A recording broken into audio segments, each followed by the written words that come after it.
I am the Tofu Golem. Please enjoy the video. You start by confirming you're signed into the Windows account tied to the store, because permissions and licenses depend on it. Next, install any pending Windows updates. Many store errors come from mismatched system components.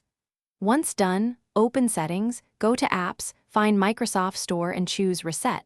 This clears cache and pulls fresh app data.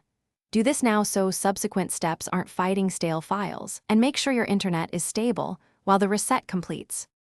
Now move into Diagnostics. Run the Windows Store Apps Troubleshooter to capture common configuration issues and recommended repairs automatically.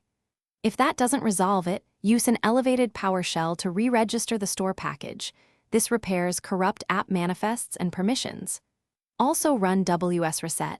EXE to clear the store cache. Doing these sequentially, Troubleshooter, re-register. Then WS Reset lets you isolate which action fixed the problem and prevents overlapping changes that complicate rollback.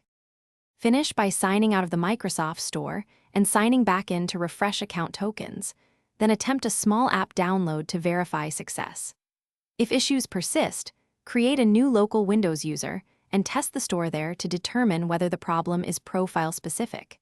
If the store still fails, capture the exact error code and perform an in-place repair install of Windows to restore system components without data loss. This is the last reliable step before contacting Microsoft support for account-level or server-side issues. Thanks for watching. Consider subscribing if we helped you today.